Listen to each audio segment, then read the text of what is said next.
धन्यवाद साहेब. साहेब आपला खूप आभार आहे. आमचा संपूर्ण विरोधी पक्ष आपला खूप आभारी आहे. खरं म्हणजे एवढे उपकार आपण आमच्यावर केलेले आहेत आणि या महाराष्ट्रावर एवढे उपकार केलेले आहेत. ही चर्चा या ठिकाणी घडवून आपण एवढे उपकार केले आहेत की त्याबद्दल मी आपले अतिशय हात जोडून या ठिकाणी आभार मानतो.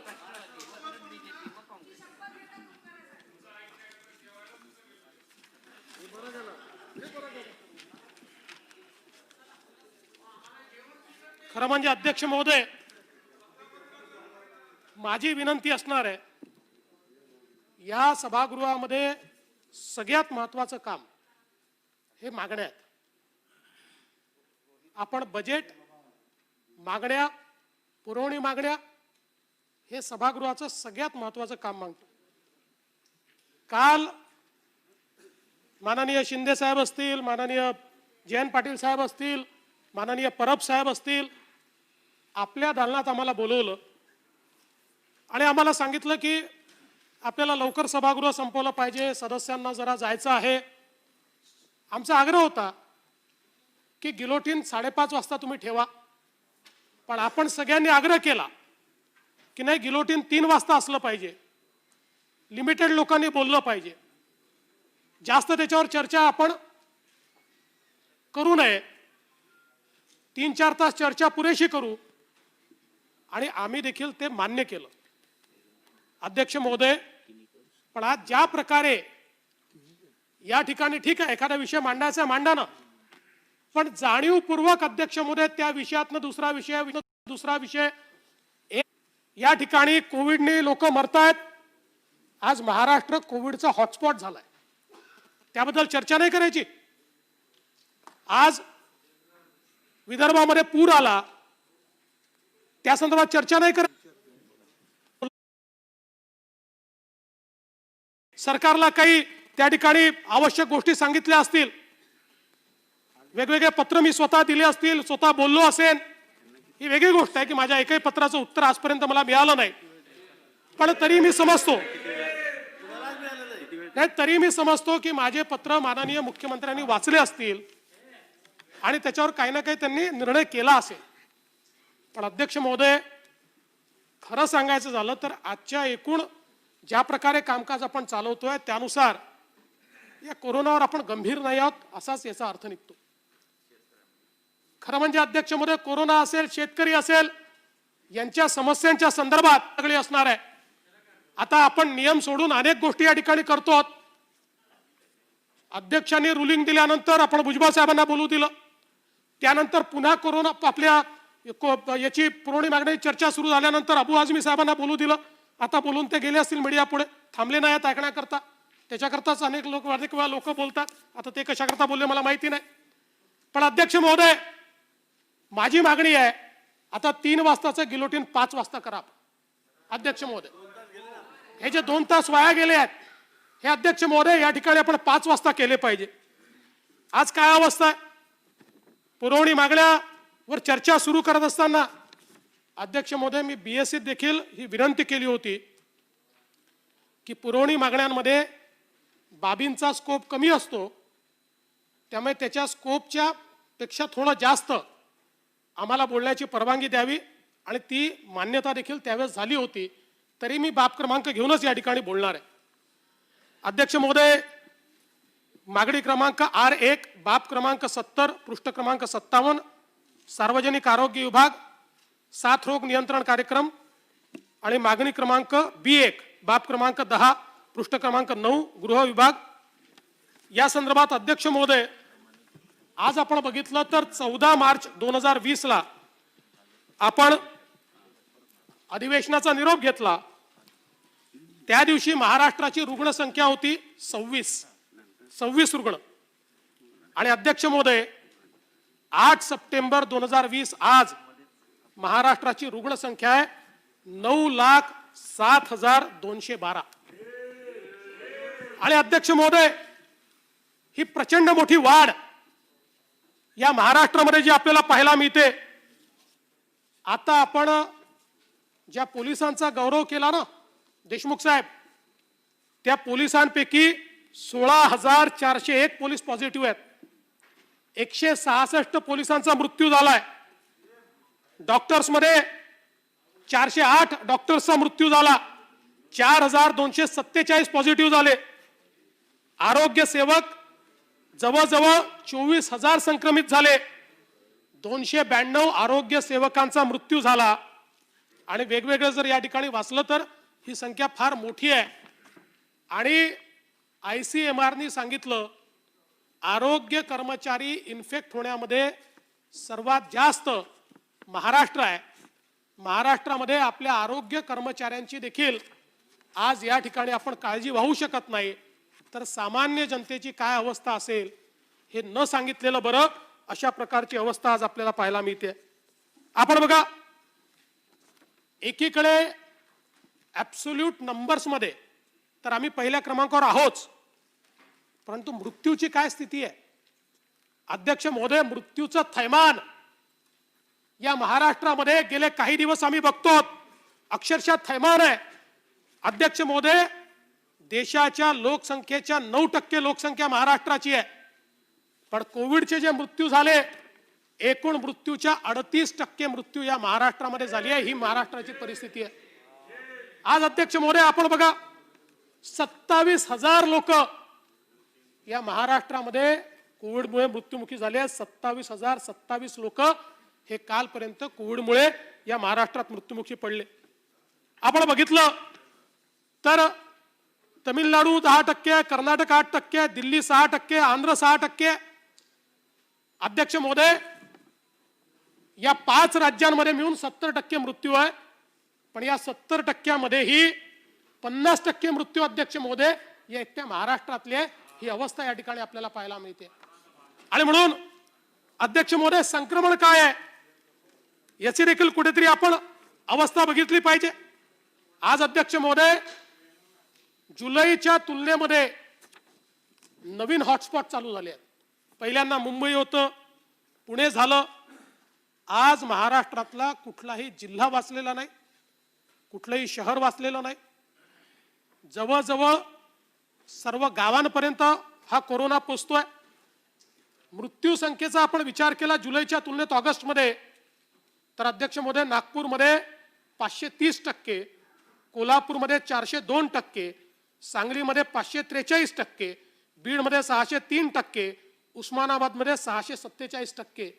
इतकी प्रचंड वाढ आपल्याला या ठिकाणी पाहायला मिळते. एक फार भयावह अशा प्रकारची परिस्थिती या ठिकाणी तयार झाली आहे. महाराष्ट्र हा नेहमीच भारतात अनेक गोष्टीत नंबर 1 आहे, पण तो कोरोनातही नंबर 1 व्हावा अशी आमची अपेक्षा नव्हती. आणि अध्यक्ष महोदय, नंबर 1 म्हणजे आमची कोणाशी कॉम्पिटिशनच नाही, अशा प्रकारे नंबर 1 चाललो आता आम्ही. अध्यक्ष महोदय, आपण जर बघितलं भारतातले जे टॉप 10 कोरोनाची शहर आहेत त्या 10 शहरांमध्ये 4 शहरं महाराष्ट्रातली आहेत. पुणे, दिल्ली, मुंबई, चेन्नई, ठाणे, बेंगलुरू, गोदावरी ईस्ट, कुर्नूल, अनंतपूर आणि नाशिक. आपण बघितलं आज पुण्यामध्ये 1,82,212 अशा प्रकारची कोरोनाची आपल्याला आकडेवारी पाहायला मिळते. मुंबईमध्ये 1,48,000 आहे, ठाण्यामध्ये 1,35,000 आहे, नाशिकमध्ये 41,000 आहे.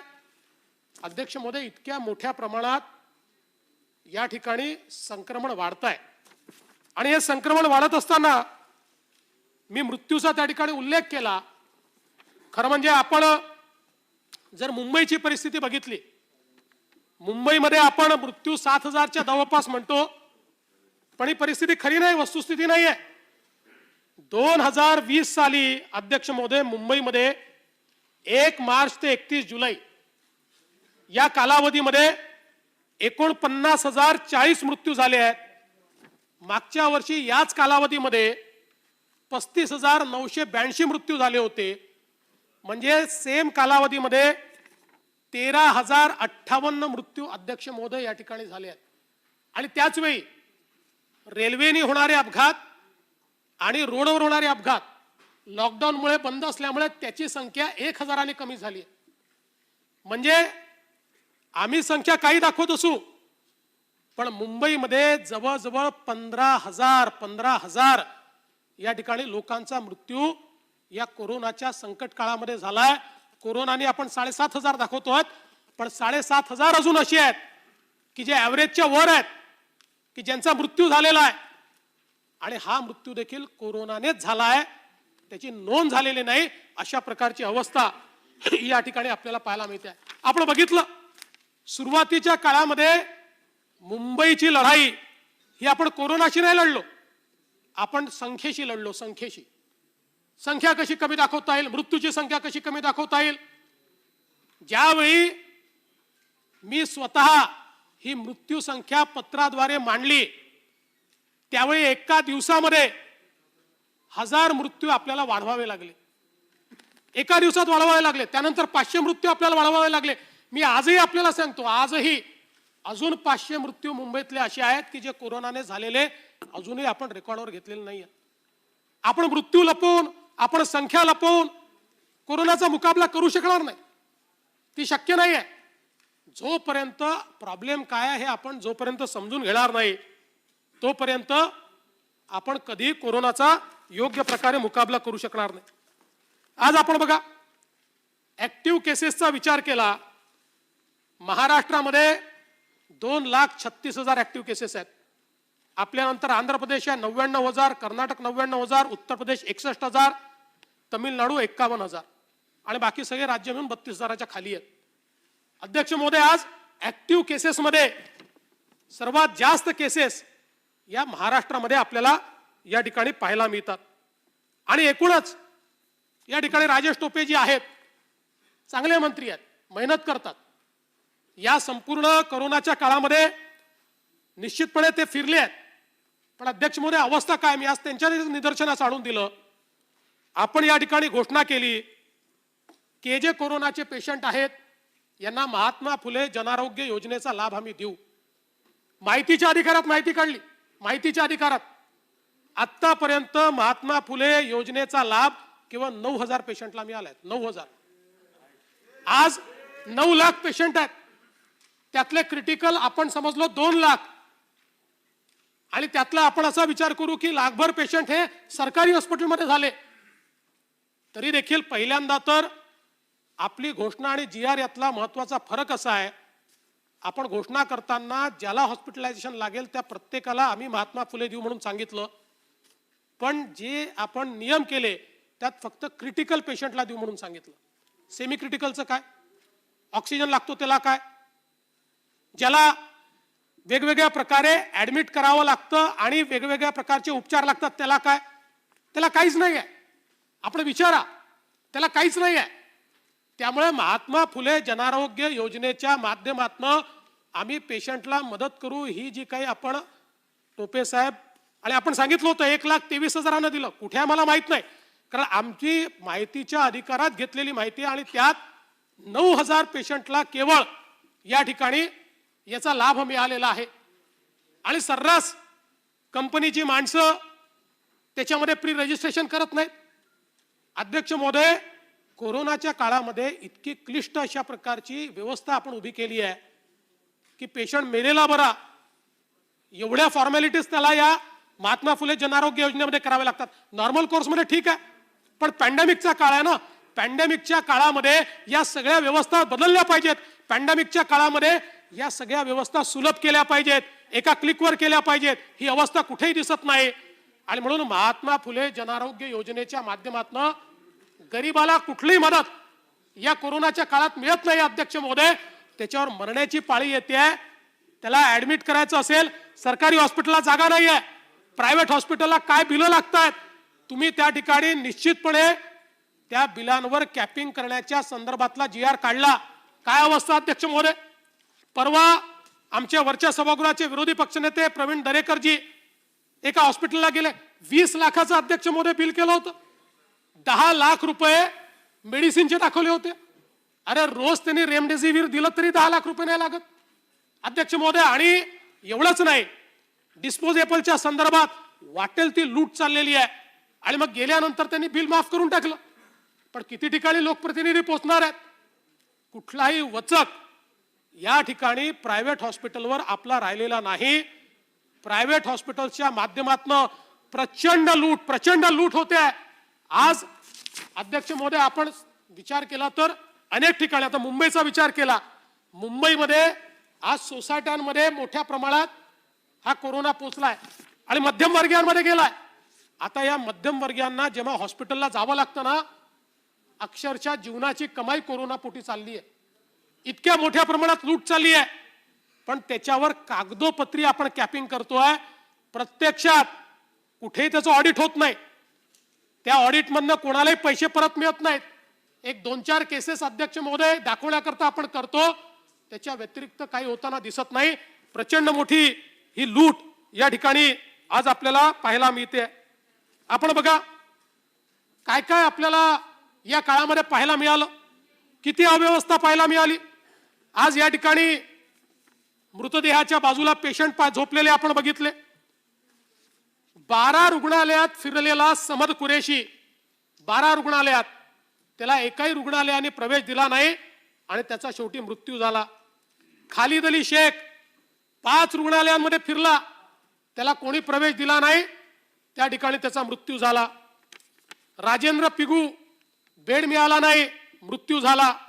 अध्यक्ष महोदय, आम्ही ज्यावेळेस ठाण्याच्या त्या कोविड सेंटरला गेलो, आम्ही जर गेलो नसतो तर कदाचित अध्यक्ष महोदय तो पेशंट सापडलाच नसता. आम्ही गेल्यानंतर त्या नातेवाईकांना आम्हाला भेटू देत नव्हते. ते जबरदस्ती आम्हाला येऊन भेटले. ते म्हणाले 3 दिवस झाले आम्ही आमचा पेशंट शोधतोय, आम्हाला हे सांगतच नाही आमचा पेशंट कुठे आहे. त्यानंतर मी त्या ठिकाणी डीसीपींना विनंती केली, सगळ्यांना सांगितलं बाबा काहीतरी करा, हे शोधतायत यांचा पेशंट. तो अपंग पेशंट आहे. अपंग पेशंट असल्यामुळे तो जाऊ शकत नाही इथनं. काय झालं, त्याचा 3 दिवसापूर्वी मृत्यू झाला. तो बंद करून त्याचे शव दुसऱ्याला देऊन टाकलं. त्यांनी त्याचं क्रिमेशनही करून टाकलं, अंत्यविधी करून टाकला. कारण त्यांना सांगितलं उघडून पाहायचं नाही, हा कोविडचा पेशंट आहे, कोविडच्या पेशंटचं हे सगळं तुम्हाला तसंच अंत्यसंस्कार करावा लागेल. त्यांनी अंत्यसंस्कारही करून टाकला आणि या ठिकाणी कुठली माहिती नाही. अशा प्रकारची अवस्था ही आपल्याला या ठिकाणी पाहायला मिळते. आज अध्यक्ष महोदय, जळगाव सारख्या ठिकाणी 8 दिवस टॉयलेटमध्ये पेशंट होता. 8 दिवस टॉयलेटमध्ये पेशंट मरून पडलेला आहे आणि कोणाला माहितीच नाहीये. काय चाललंय अध्यक्ष महोदय समजत नाही. कुठली ही अवस्था आहे या ठिकाणी. इतक्या भयानक पद्धतीनं या कोरोनाच्या संदर्भातली जे काही आपण करतो ते कुठेतरी आपल्याला जमिनीवरही दिसलं पाहिजे. आम्हाला काही टीका करायची नाहीये, टीका करून आनंदही नाहीये. आम्हाला हे समजतं की पॅन्डेमिक मध्ये आपल्याला एकत्रित काम केलं पाहिजे. पण कुठेतरी ज्यावेळेस शासनाचे निर्णय जमिनीवर दिसत नाहीत, ज्यावेळी केवळ ते कागदावर दिसतात, जमिनीवरची हकीकत वेगळी दिसते, त्यावेळी मात्र ही परिस्थिती मांडल्याशिवाय या ठिकाणी पर्याय नाहीये. कितीतरी मृतदेह दुसऱ्यांना देऊन टाकले. आज आपण हॉस्पिटल बेड मॅनेजमेंटच्या गोष्टी करतो. कुठलं बेड मॅनेजमेंट आहे? कुठे पुण्यात कुणाला बेड मिळत आहे, कुणाला नागपूरमध्ये बेड मिळत आहे. मुंबईतली परिस्थिती काय आहे अध्यक्ष महोदय? पैसे असेल तर मिळत आहे. जो 10 लाखाचं बिल देऊ शकतो त्याला कुठेही बेड मिळत आहे. पण ज्याच्या खिशात पैसे नाही त्याला कुठलंही बेड नाही. त्यांनी मरायचं, त्याला मरण्याकरता आपण सोडून दिलेलं आहे. हे जे आपण सांगतो आम्ही बेड मॅनेजमेंट करता कुठल्या त्या ह्याच तयार केल्या आणि ऑनलाईन तयार केलं, ते ऑनलाईन आणि ऑफलाईन. अध्यक्ष महोदय चांगला आहे ऑनलाईन सिस्टीम, आमची देखील मागणी होती ऑनलाईन सिस्टीम झाली पाहिजे. प्रत्यक्षात काय आहे, खरी माहिती मिळते का? ते तिकडनं कळवतात बेड नाही आहे. बेड अध्यक्ष महोदय पेईंग पेशंट करता रिझर्व ठेवलं जातं. हा जो नॉन पेईंग गरीब पेशंट आहे हा ज्यावेळेस जातो त्याला दिलं जात नाही. त्यावेळेस मात्र तुमच्या त्या डॅशबोर्डवर बेड फुल दिसतं आणि मागच्या दाराने गेलं की मात्र त्याला पूर्णपणे त्या ठिकाणी बेड दिसतं. अशा प्रकारची अवस्था आहे.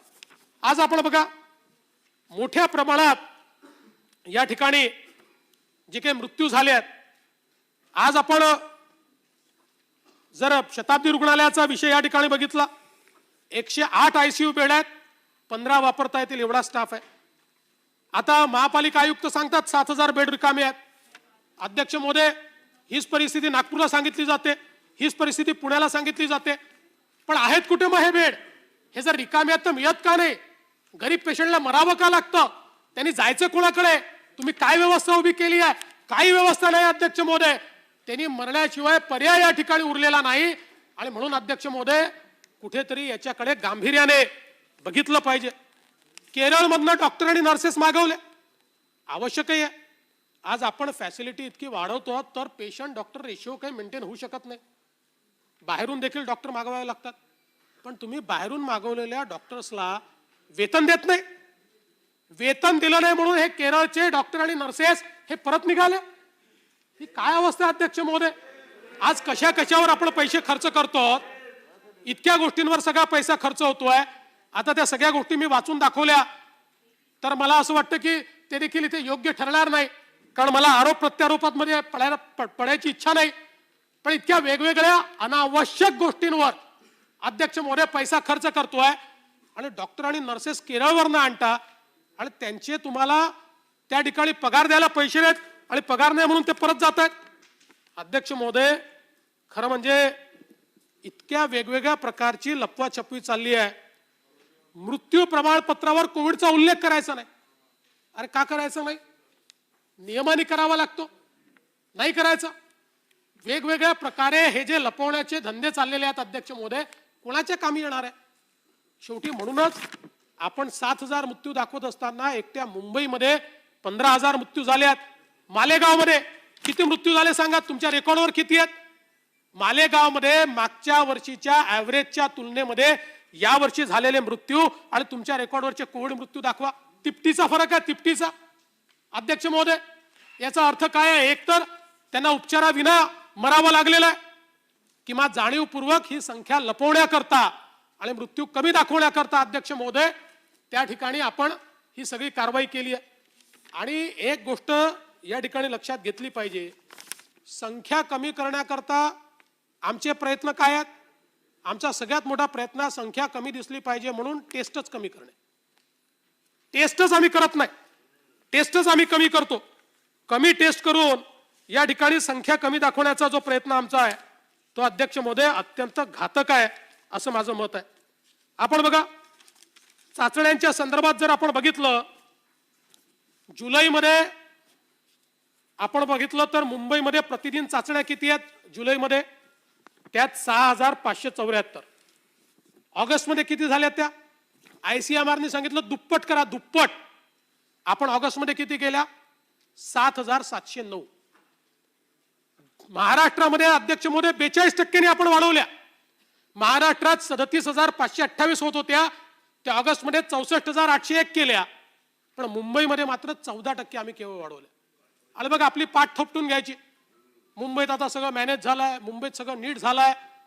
आज मुंबईचा डेथ रेट बघा, आज मुंबईचा संक्रमणाचा रेट बघा. अध्यक्ष महोदय, संख्या महत्वाची नाहीये यात. तुम्ही ज्या ज्या क्षणी टेस्ट कमी करता त्या त्या क्षणी संक्रमणाचा रेट वाढतो. त्यामुळे टेस्टिंग कमी की जास्त यापेक्षा संक्रमणाचा रेट किती आहे हे महत्वाचं आहे. आणि आपण जर बघितलं, आज देशाच्या सरासरीपेक्षा देखील आपण अध्यक्ष महोदय या ठिकाणी काय चाचण्या करतोय? प्रतिदिन प्रतिलक्ष चाचण्या कशा प्रकारे आहेत आपण बघितलं तर गोव्याच्या 1,584 आहे, आंध्रच्या 1,391 आहेत, दिल्लीच्या 950 आहे, तमिळनाडूच्या 847 आहे, आसामच्या 748 आहे, कर्नाटकच्या 740 आहेत, बिहारच्या 650 आहे, तेलंगणाच्या 637 आहे, उत्तराखंडच्या 590 आहे, हरियाणाच्या 563 आहे. भारताची सरासरी ही 545 आहे आणि महाराष्ट्राची 498 आहे. म्हणजे ज्या ठिकाणी सर्वात जास्त कोविडचं संक्रमण आहे, सर्वाधिक, तिथे चाचण्या वाढवायच्या, तर त्या सोडून तिथलं आज जे ॲव्हरेज आहे हे सगळ्यात कमी आहे. आपल्यासमोर दिल्लीचं उदाहरण आहे. ही परिस्थिती दिल्लीत होती. दिल्लीमध्ये 4-5 हजार चाचण्या होत होत्या, संक्रमणाचा दर 22%, 24% गेला होता. 28,000पर्यंत चाचण्या नेल्या. परिणाम असा आहे, दिल्लीमध्ये संक्रमणाचा दर 5% आलाय. 5% दर आला की मॅनेजेबल होतो. हॉस्पिटलची कमतरता पडत नाही, मृत्यूचा दर त्या ठिकाणी कमी होतो, रिकव्हरी रेट प्रचंड त्या ठिकाणी वाढतो. पण आपण मात्र खऱ्या अर्थानं या ठिकाणी चाचण्याच कमी केल्यामुळे मोठ्या प्रमाणात आज या ठिकाणी संक्रमणाचा दर वाढलेला आहे। आज आपण मी उदाहरण सांगतो, मुंबईच्या चाचण्या कमी आहेत असं वारंवार मी का म्हणतो? मुंबईची लोकसंख्या किती आणि नागपूरची लोकसंख्या किती?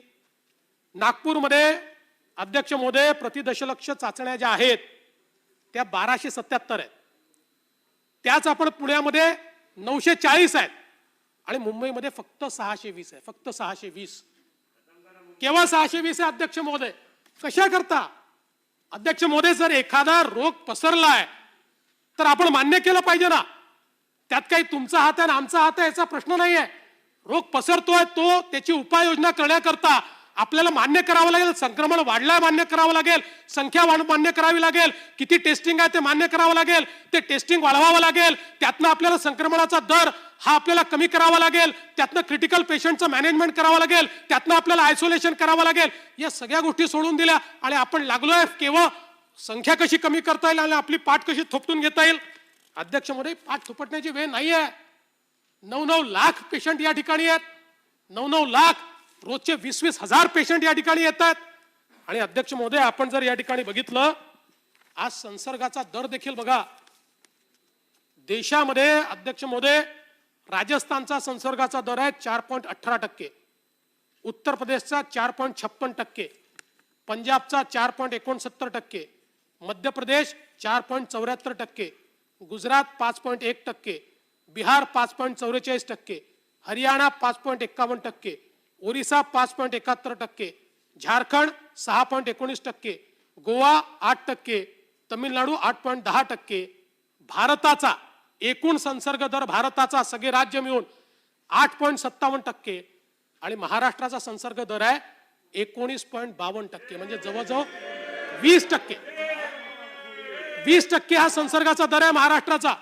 आणि काल आपण आकडेवारी बघितली, मी सांगण्याची आवश्यकता नाही आहे, कालचा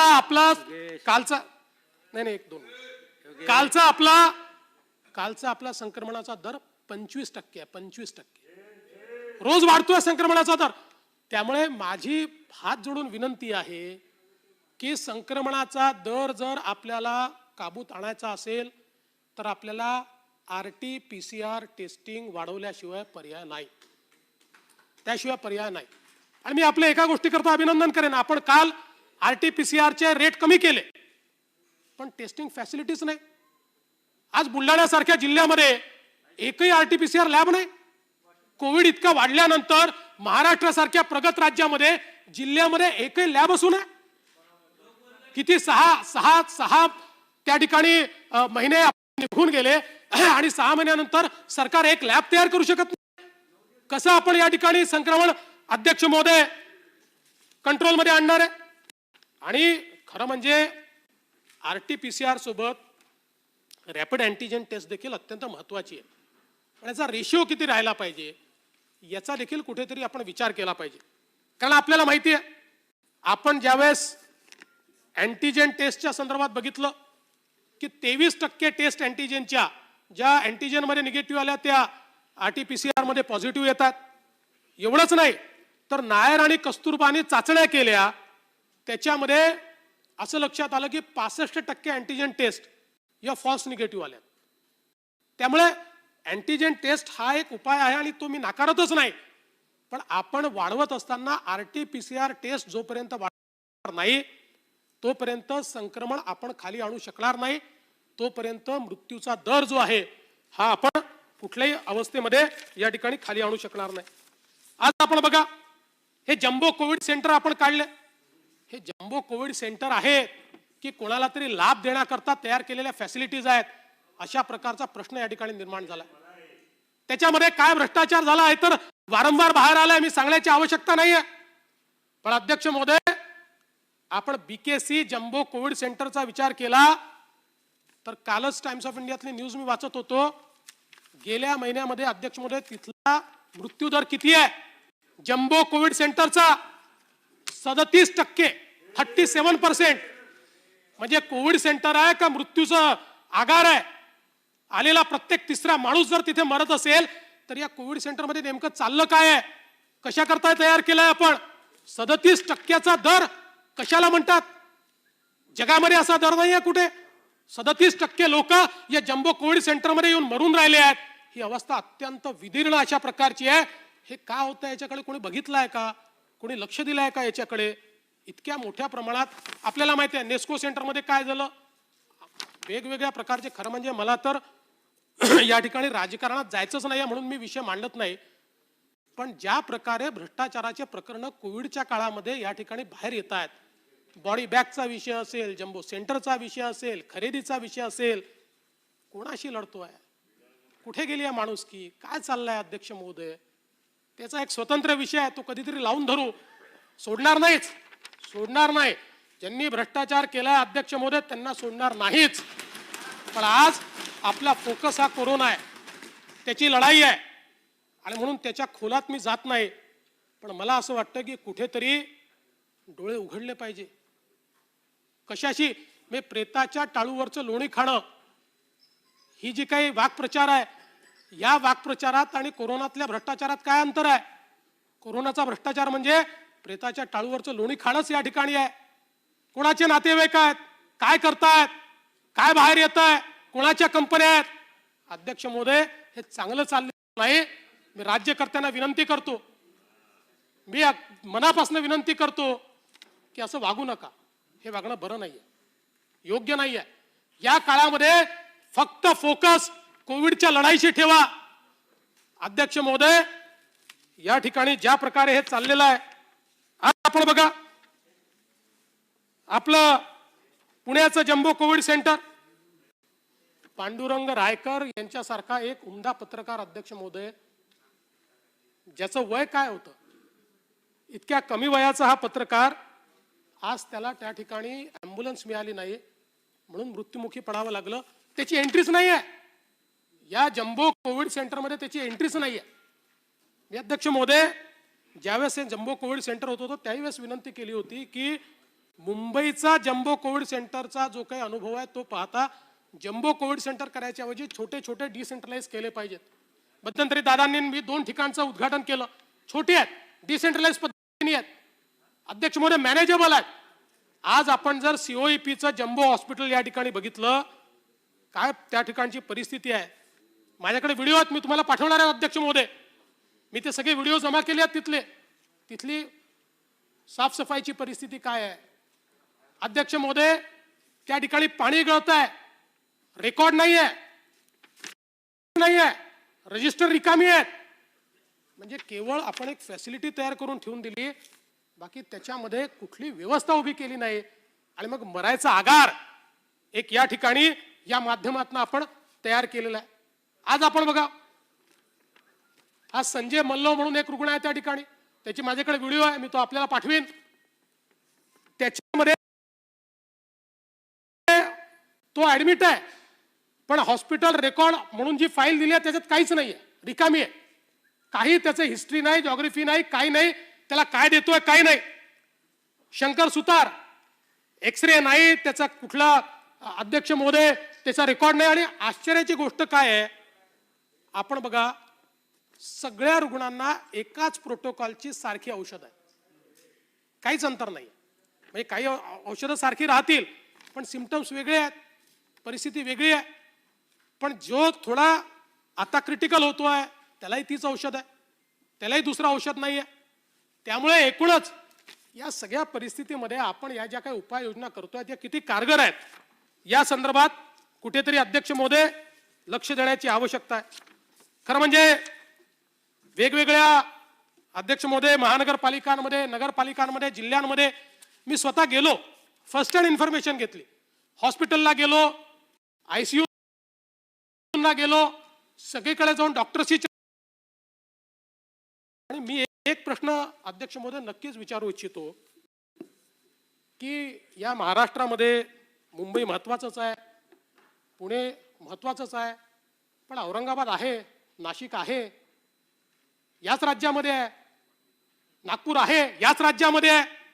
अध्यक्ष महोदय कोण वाली आहे, कोण वाली आहे? म्हणजे मुख्यमंत्र्यांनी मुंबई पाहायचा, उपमुख्यमंत्र्यांनी पुणे पाहायचा आणि बाकी कोणी काय पाहायचं? अध्यक्ष महोदय मला सल्ला आमच्या टोपे साहेबांचा टीव्हीवर पाहायला मिळाला की मी नागपूरकडे लक्ष द्यावं, मी देतोच आहे, मी देणारच आहे. पण सत्ता पक्ष तुम्ही आहात. नाही, चांगला सल्ला आहे तो, मी चुकीचा घेतच नाही. टोपे साहेब, तुमचा सल्ला मी कधीच चुकीचा घेत नाही, तुम्ही काळजी करू नका, कधीच घेत नाही. पण अध्यक्ष महोदय, या ठिकाणी वाली कोण आहे? माननीय मुख्यमंत्र्यांकरता, माननीय उपमुख्यमंत्र्यांकरता औरंगाबाद या राज्यात नाही का? नागपूर या राज्यात नाही का? एक आढावा दाखवा, एक आढावा घेतलाय तुम्ही, एक नया पैसा दिलाय तुम्ही, एक नया पैसा तुम्ही दिलेला नाही का अध्यक्ष महोदय? या ठिकाणी काय नागपूर दुय्यम आहे का?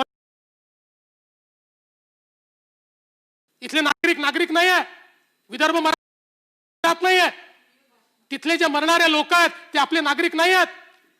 महाराष्ट्राच्या मोठ्या मोठ्या गोष्टी करताना, मग त्या गोष्टी करताना याही लोकांना न्याय द्या ना. एकदा तर त्यांच्याकडे लक्ष द्या, एकदा तर त्यांचा आढावा घ्या. नाही तिथे जाऊन तर इथनं घ्या, काय तिथे अडचणी आहेत त्या बघा. आज नवीन हॉटस्पॉट तयार झाल्यात, त्या हॉटस्पॉटचं तुम्ही काय केलं आम्हाला सांगा. काही केलं नाही अध्यक्ष महोदय, तुम्ही एक साधा आढावा त्या ठिकाणी घेत नाही का? दुय्यमपणाची वागणूक ही का अध्यक्ष महोदय? माझा सवाल आहे सरकारला की काय मुंबई पुणे इतकं मर्यादित केवळ तुमचं राज्य आहे का? हे राज्य संपूर्ण राज्य आहे, तर इतर भागांमध्ये तुमचं लक्ष का नाही आहे? अध्यक्ष महोदय, मी ज्यावेळेस महानगरपालिकांमध्ये गेलो, महानगरपालिकांना कुठली मदत सरकारची नाहीये. या कोविडच्या काळामध्ये विशेष निधी दिला पाहिजे. होय, असेल एखादी मुंबई महापालिका श्रीमंत असेल, एखादी नवी मुंबई महापालिका चांगली असेल, एखाद्या पुण्यामध्ये थोडी बहुत, मी मात्र त्यांना कुठलंही अनुदान द्यायला तयार नाही आहात. नगरपालिकांना अनुदान द्यायला तयार नाही आहात. काहींना अनुदान मिळाला 1 कोटी, 1.5 कोटी, 50 लाख 6 महिन्यामध्ये. अध्यक्ष महोदय, कोरोनाची लढाई आपण अशी लढणार आहोत. या ठिकाणी खरं म्हणजे या संपूर्ण लढाईमध्ये आज इतक्या मोठ्या प्रमाणात ऑक्सिजन बेडची कमतरता होते. ऑक्सिजनच्या संदर्भात आज इंडस्ट्रियल ऑक्सिजन तयार करणाऱ्या ज्या काही संस्था आहेत त्यांनाही आता मेडिकल ऑक्सिजन तयार करण्याची परवानगी मिळाली. आता मेडिकल ऑक्सिजन कोणी तयार करू शकतो, पण कुठेतरी हा जो ऑक्सिजनचा काळा बाजार आहे ना, हा देखील रोखण्याची आवश्यकता आहे. मी काल परवा स्टेटमेंट बघितलं ऑक्सिजनच्या संदर्भातलं. टोपे साहेब, लक्ष घालण्याची गरज आहे. ऑक्सिजन मिळत नाही आहे, ऑक्सिजनचा काळा बाजार चाललेला आहे आणि ऑक्सिजन अभावी तडफडून लोक त्या ठिकाणी महोदय मरतायत. खरं म्हणजे मी मगाशी आपल्याला बिलांच्या संदर्भात सांगत होतो, बाकी सोडून द्या. मी सोलापूरला गेलो होतो, त्यावेळेस मी खासगी हॉस्पिटलचा विषय मांडला, तर सोलापूरच्या महापौरांनीच कलेक्टर समोर सांगितलं की मलाच 2 लाख रुपयाचं बिल दिलं. सोलापूरच्या महापौरांना 2 लाख रुपयाचं बिल, हे त्या इतक्या मोठ्या प्रमाणात अध्यक्ष महोदय त्या ठिकाणी आपल्याला पाहायला मिळत आहे. सोलापूरमध्ये बिडी कामगारांच्या संदर्भात अध्यक्ष महोदय मोठा प्रश्न निर्माण झाला, त्या ठिकाणी झाले. वेगवेगळ्या प्रकारे ज्या प्रकारचं काम आपण या ठिकाणी बघितलं अध्यक्ष महोदय, खरं म्हणजे खूप सांगण्यासारखी आहेत. मी त्यातल्या काही गोष्टी पाठवीन, कारण वेळेची कमतरता आहे. आपण 3 वाजता गिलोटीन या ठिकाणी करणार आहात. पण एकूणच आता अध्यक्षांवर आहे आणि सत्तारूढ पक्षावर आहे. पण अध्यक्ष महोदय, या कोविडच्या लढाईमध्ये आपलं जे गांभीर्य पाहिजे ते गांभीर्य नाहीये. जे जमिनीवर दिसलं पाहिजे ते दिसत नाहीये. आणि मी अतिशय नम्रपणे सांगतो आणि मी पुन्हा वारंवार सांगतो, विरोधी पक्ष म्हणून आम्ही आपल्याला पूर्ण सहकार्य करायला तयार आहोत. कोविडची लढाई मी हे मानत नाही सत्तारूढ पक्षाची, ही सगळ्यांची लढाई आहे. पण यात सत्तारूढ पक्षाचा आणि विशेषतः मंत्र्यांचा किंवा जे राज्यकर्ते आहेत त्यांचा मोठा त्यातला सहभाग आहे. कारण निर्णय त्यांना घ्यायचे आहेत, निर्णय घेण्याची क्षमता त्यांची आहे, निर्णय घेण्याचा अधिकार त्यांचा आहे, निधी त्यांच्या जवळ आहे, बजेट त्यांच्या जवळ आहे. पण याचं कुठे गांभीर्य दिसत नाही. म्हणून अध्यक्ष महोदय, आज कोरोनाच्या संदर्भात इतका मोठा हॉटस्पॉट हा महाराष्ट्र तयार झालाय. मला असं वाटतं आपण गांभीर्याने जर घेतलं नाही तर येत्या काळामध्ये रोजचे 20,000 संसर्ग आणि त्यातले साधारणपणे 20% जरी आपण बघितले तरी 2,000 लोकांना जर रोज हॉस्पिटलायझेशन लागलं, ही आता व्यवस्थाच महाराष्ट्रात उरलेली नाही. लोकांना मरण्याशिवाय पर्याय नाही. आपण बघा, कधी 400 आहेत, कधी 300 मरतायत, कधी 391 मरतायत. म्हणजे देशामध्ये आपल्या नंतरच्या 5-10 राज्यांचा एकत्रित आकडा आणि आपला रोजचा आकडा सारखा आहे. आणि म्हणून ही जी लढाई आहे, या लढाईमध्ये पुन्हा आपल्याला विनंती आहे, RT-PCR टेस्ट वाढवा, आयसोलेशनच्या व्यवस्था वाढवा, ऑक्सिजनच्या बेडच्या व्यवस्था वाढवा.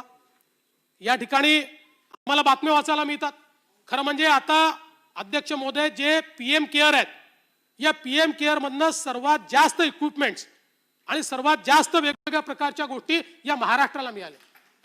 आपल्याला माहिती आहे ते RTIचे कार्यकर्ते अनिल गलगली यांनी RTIतनं माहिती घेऊन ती माहिती प्रसिद्ध केली. सर्वाधिक त्यातल्या अध्यक्ष महोदय गोष्टी या महाराष्ट्राला मिळाल्या, RTI मध्ये आलेला आहे. पण अध्यक्ष महोदय काल परवा मी बातमी वाचली, कुठेतरी PM केअर मधनं मिळालेले व्हेंटिलेटर जे आहेत ते कचऱ्यात पडलेले आहेत, कुठेतरी गोडाऊन मध्ये पडलेले आहेत. आज द्या ना, आम्हाला आवश्यकता आहे, द्या. जर गोडाऊन मध्ये ठेवायचे, आज आमच्या मेडिकल कॉलेजेसमध्ये अध्यक्ष महोदय त्या ठिकाणी लक्ष देण्याची आवश्यकता आहे.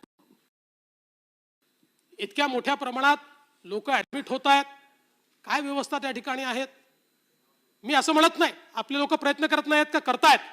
खरं म्हणजे आज या निमित्ताने मला महाराष्ट्रात काम करणाऱ्या सगळ्या कोरोना वॉरियर्सचे मनापासून आभार मानायचे आहेत. डॉक्टर्स असतील, नर्सिंग स्टाफ असेल, पोलीस असतील, जे जे कोरोनामध्ये काम करतायत त्यांचे मला मनापासून आभार मानायचे. आता ते हतबल होत आहेत, त्यांना तो रिस्पॉन्सच नाही आहे.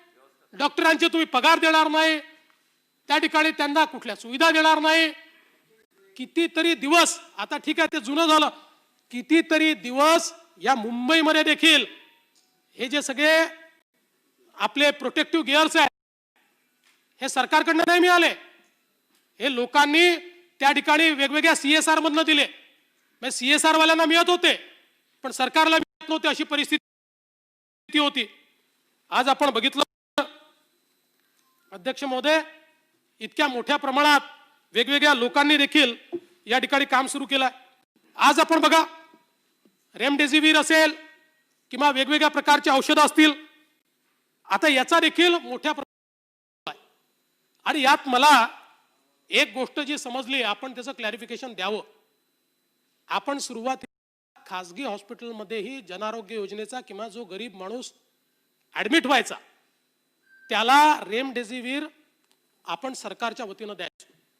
त्यावेळेस आपले जे तिथले सिव्हिल सर्जन असतील ते एक अंडरटेकिंग घ्यायचे हॉस्पिटलकडनं की आम्ही चार्ज करणार नाही, आणि ते द्यायचे. मध्यंतरी मी 2-3 हॉस्पिटलला गेलो, त्यावेळेस त्यांनी सांगितलं की आम्हाला सांगितलं की आता ही व्यवस्था बंद केली आहे. ही बंद करून कशी चालेल? 30-30 हजार रुपये त्या गरिबांनी आणायचे कुठनं? तुमच्या सरकारी हॉस्पिटलमध्ये जागा नाही.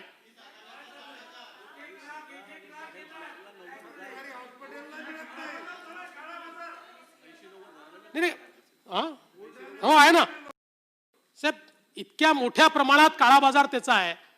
आणि ठीक आहे, पण किमान राज्य सरकारने जे प्रायव्हेट हॉस्पिटलला ऍडमिट होत, आता काही तर जिल्ह्यांमध्ये अशी स्थिती आहे की सरकारी हॉस्पिटलपेक्षा प्रायव्हेट हॉस्पिटललाच आपण जास्त लोक ऍडमिट करतो.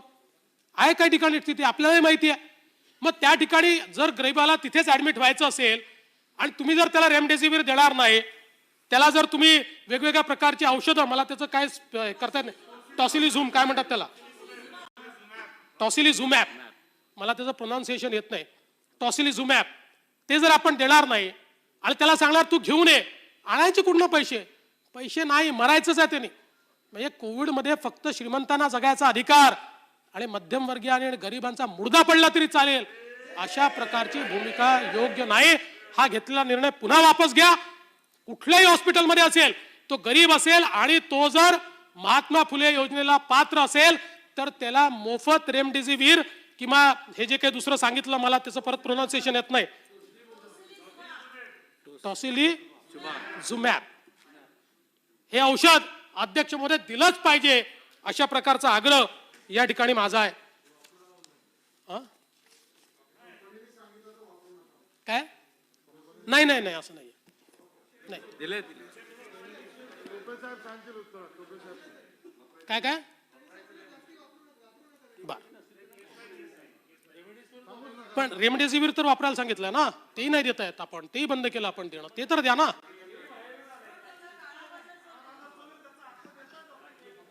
आज खरं म्हणजे अध्यक्ष महोदय, शांत राहा, महत्वाची चर्चा आहे.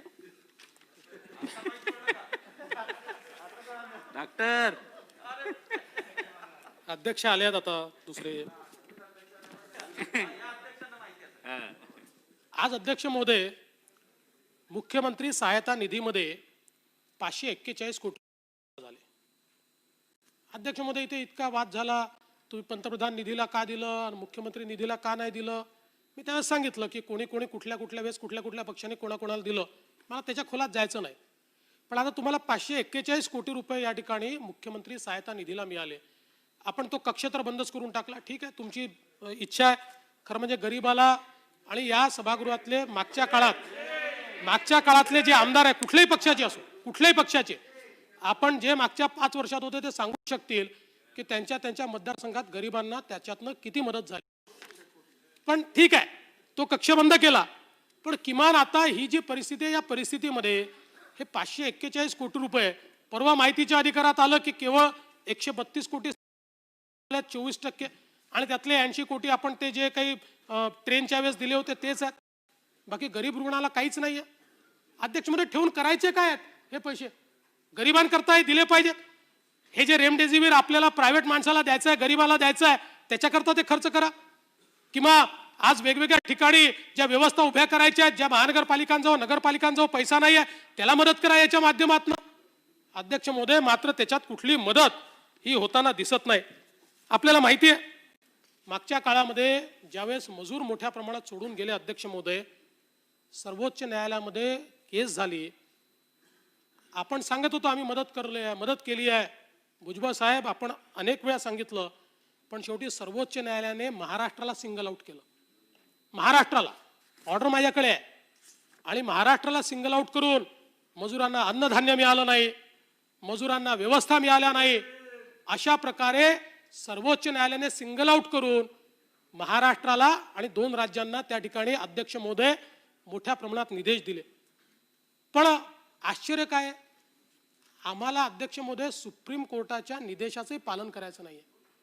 सुप्रीम कोर्टाने सांगितलेला जो काही आपल्याला अहवाल होता की या कारवाया करा मजुरांकरता, जे परत आले आहेत त्यांचं रजिस्ट्रेशन करून त्यांना तुम्ही काय दिलं, अशा वेगवेगळ्या गोष्टी त्यांनी सांगितल्या होत्या. पर्यंत प्रतिज्ञापत्र सादर करायला सांगितलं होतं.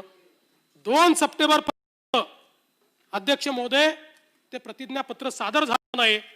आणि या ठिकाणी आपण जर बघितलं तर अक्षरशः परवा सुप्रीम कोर्टाने त्यात सांगितलं की when the court passed specific order was to see working of aforesaid governments, non-filing of affidavit clearly indicates that the states are not interested in implementing the aforesaid enactment. म्हणजे मजुरांकरता सर्वोच्च न्यायालयाने जे सांगितलं, अध्यक्ष महोदय आपल्याला माहिती आहे सर्वोच्च न्यायालयाच्या जजमेंटमध्ये स्ट्रिक्चर्स आहेत की महाराष्ट्र सांगतं की आम्ही मजुरांना खायला दिलं, आम्ही त्यांना मदत केली, आम्ही त्यांना अन्नधान्य दिलं, पण हे कुठेही दिसून येत नाही जमिनीवर. हे सर्वोच्च न्यायालयाच्या जजमेंटमध्ये आपल्याला त्या ठिकाणी पाहायला मिळत आहे. आणि त्याच्यानंतर त्याची सुधारणा करण्याच्या ऐवजी अध्यक्ष महोदय पुन्हा 3-3 महिने आम्ही ॲफिडेव्हिट देखील दाखल करत नाही. म्हणजे सर्वोच्च न्यायालय देखील आपण या ठिकाणी मानायला तयार नाही. अध्यक्ष महोदय, ही खरोखर अतिशय मला असं वाटतं की अडचणीची परिस्थिती आहे.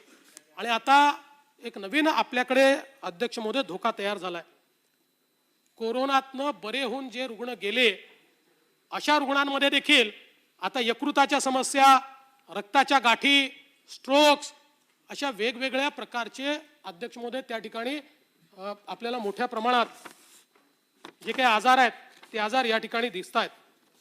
आणि या माध्यमातून मोठ्या प्रमाणात आता हे जे साईड इफेक्ट्स आहेत हे देखील आपल्याला ट्रीट करावे लागतील. कोरोनाची चाचणी निगेटिव्ह आली, 14 दिवस झाले, घरी गेले, आणि त्यानंतर बेडपासनं बाथरूमपर्यंत पायी चालू शकत नाही. लंग्समध्ये त्या ठिकाणी काम होत नाही, त्याच्यामुळे मोठ्या प्रमाणात श्वासोश्वास लागतोय. म्हणून आपल्याला पुन्हा एकदा आपला ट्रीटमेंट प्रोटोकॉल जो आहे या संदर्भात नीट विचार करावा लागेल. आणि कशा प्रकारे आपल्याला अशा पेशंट्सला ट्रीट करता येईल याचा देखील विचार करण्याची आवश्यकता आहे. आज कार्डियाक ॲम्ब्युलन्सची फार मोठ्या प्रमाणात कमतरता आहे. परवा ज्यावेळेस पुण्याचा सगळा हा प्रॉब्लेम झाला, माननीय पवार साहेबांनी पुण्याला कार्डियाक ॲम्ब्युलन्स 4-5 त्या ठिकाणी दिल्या, पण राज्य सरकारने खरेदी केल्या पाहिजेत. आज इतक्या मोठ्या प्रमाणात कार्डियाक ॲम्ब्युलन्सचा प्रश्न जर या ठिकाणी निर्माण होतोय, म्हणजे मध्यंतरीच्या काळामध्ये तर मुंबईमध्ये 500 मीटर ॲम्ब्युलन्स मिळण्याकरता 8,000 रुपये द्यावे लागायचे आणि ती 12 तासांनी मिळायची. अशा प्रकारची अवस्था होती. आजही अनेक ठिकाणी अवस्था आहे. त्यामुळे हे ॲम्ब्युलन्सेस आपल्याला वाढवता कशा येतील आणि आता ही परिस्थिती पाहता कार्डियाक ॲम्ब्युलन्सेस ज्या आहेत या आपल्याला कशा वाढवता येतील या संदर्भात देखील कुठेतरी कारवाई करण्याची आवश्यकता आहे. अध्यक्ष महोदय, खरं म्हणजे इतक्या मोठ्या प्रमाणात हे सगळं सुरू असताना दुसरीकडे कोरोनाच्या काळातही शेतकऱ्यांची अवस्था काय आहे? शेतमालाची खरेदी आपण करू शकलो नाही. शेवटपर्यंत अध्यक्ष महोदय, कापूस हा विदर्भामध्ये शेतकऱ्याच्या घरी पडून राहिला, पण त्याची आपण खरेदी करू शकलो नाही. अध्यक्ष महोदय, इतक्या मोठ्या प्रमाणात शेतकऱ्यांना या काळामध्ये त्रास झाला आणि आपण काय सांगितलं होतं? आपण सांगितलं होतं बांधावर जाऊन बियाणं देऊ, बांधावर जाऊन खतं देऊ. कुठली मिळाली? कुठलं बियाणं मिळालं? इतक्या मोठ्या प्रमाणात अध्यक्ष महोदय युरियाचा काळा बाजार झाला. मी त्याची माहिती घेतली, आपला कोटा किती आला किती. अध्यक्ष महोदय, काही लोकांनी याच्यावर कब्जा केला आणि मोठ्या प्रमाणात काळा बाजार झाला. 5 वर्ष कधी काळा बाजार होत नव्हता. या ठिकाणी मोठ्या प्रमाणात कुठे तुटवडा नव्हता, देशात कुठे नव्हता. आणि यावर्षी अध्यक्ष महोदय इतक्या मोठ्या प्रमाणात युरियाचा तुटवडा त्या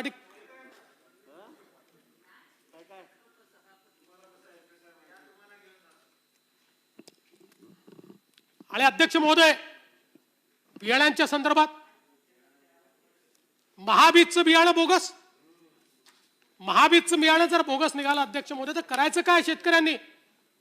आज इतक्या मोठ्या प्रमाणात बोगस बियाणं, आता काय अवस्था आहे आपण बघा.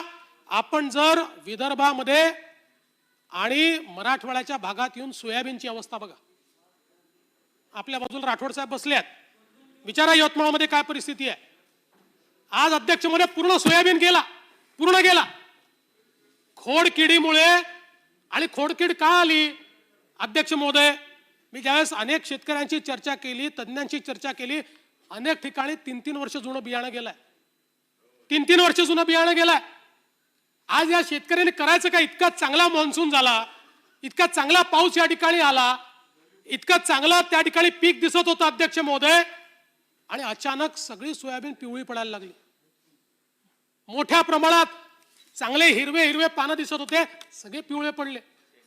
आणि त्या ठिकाणी शेंगा तर आल्याच नाहीत, शेंगा पूर्ण त्या हे झाल्यात. आणि आज आपण जर त्याची स्टेम तोडून पाहिली तर आतमध्ये पूर्ण इन्फेक्शन आपल्याला दिसतं. आणि त्याच्यावर अजूनपर्यंत आपण खोडकिडीची मंत्री महोदय दखलच घेतलेली नाही. कुठली दखल नाही आहे. समजा योग्य वेळी आपण त्यांना काही ना काही सांगायची आवश्यकता होती की बाबा हे वापरा, हे वापरू नका, हा प्रॉब्लेम आहे, अशा प्रकारे त्याच्यामध्ये तुम्ही काही ना काही उपाययोजना करा, तर काही ना काही आपल्याला पिकं वाचवता आली असती. आज पूर्व विदर्भातली तर 100% सोयाबीनची पिकं गेली, पश्चिम विदर्भामध्ये 70% पिकं गेली. आज थोडं बहुत आपल्याला काही प्रमाणात वाशिमच्या काही भागात पिकं मला त्या ठिकाणी लोकांनी सांगितलं आहेत, तिथे बाकी भागात गेलेली आहेत, बुलढाण्यात गेली आहेत, यवतमाळला गेली आहेत, अमरावतीत गेली आहे. मी अनेक ठिकाणी शेतीमध्ये जाऊन आलो, लोकांनी दाखवलं मला त्या ठिकाणी. मराठवाड्यातली परिस्थिती तीच आहे. मूंग गेलं, उडीद गेलं अध्यक्ष महोदय. आणि तीच परिस्थिती आपल्याला काही प्रमाणात पराठीची, कापसाची देखील या ठिकाणी पाहायला मिळाली. म्हणजे आधीच कोरोनामुळे अडचणीत, कोरोनामुळे आपण जी कर्जमाफी होती ती स्थगित केली, त्यामुळे अडचणीत, कोरोनामुळे कोणाला त्या ठिकाणी पीक कर्ज मिळालं नाही म्हणून अडचणीत, त्याचा जो काही माल खरेदी केला त्या मालाचं अध्यक्ष महोदय पैसे मिळाले नाही म्हणून अडचणीत. अध्यक्ष महोदय मका असो, धान असो, धानाच्या संदर्भात घोषणा केली, आम्ही आनंद त्या ठिकाणी मान्य केला, 700 रुपये बोनस देणार, चांगली गोष्ट आहे, दिलाच नाही. मार्च नंतर खरेदी देखील केली नाही. मी आता ज्यावेळेस गेलो होतो भंडारा जिल्ह्यामध्ये, गोंदिया जिल्ह्यामध्ये अध्यक्ष महोदय या पुराच्या निमित्ताने लोकांनी सांगितलं आमची खरेदीच झाली नाही, त्याच्यामुळे घरीच माल पडला होता, सगळा माल या पुरामध्ये आता खराब झाला, पैसे मिळालेले नाही लोकांचे. त्यामुळे अध्यक्ष महोदय या सगळ्या परिस्थितीमध्ये आज राज्यातला शेतकरी हा प्रचंड या ठिकाणी अडचणीत आहे. पण सरकारचं तिथे कुठे अस्तित्वच दिसत नाही. कोणी पंचनामा, आपण बघा काल परवा मोठ्या प्रमाणात विदर्भात आणि मराठवाड्यामध्ये अतिवृष्टी झाली. आता आपण लातूर जिल्ह्याचं जर उदाहरण घेतलं तर त्या ठिकाणी इतकी अतिवृष्टी झाली की अध्यक्ष महोदय ऊसासहित सगळं त्या ठिकाणी झोपलं. आता या परिस्थितीमध्ये त्यांचे पंचनामे कोण करणार, त्यांना मदत कोण करणार आणि कधी करणार? खरं म्हणजे मला आठवतं की आपण मागच्या वर्षी ज्यावेळेस अतिवृष्टी झाली त्यावेळी बांधावर जाऊन सांगितलं की अतिवृष्टीमुळे ज्या शेतकऱ्यांचं नुकसान झालंय त्यांना हेक्टरी 50,000 रुपये मदत करू, 25,000 रुपये मदत करू. 50,000 25,000 काही तर मदत करा. काहीच मदत नाही आहे.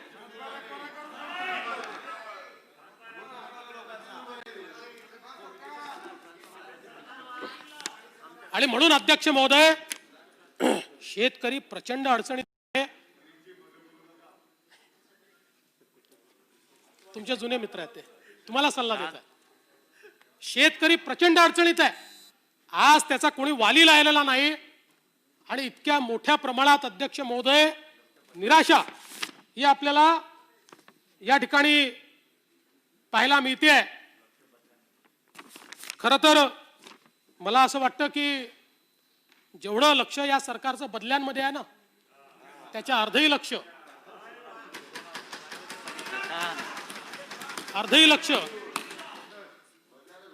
नाही. अध्यक्ष महोदय बदल्या सगळ्यांनाच कराव्या लागतात.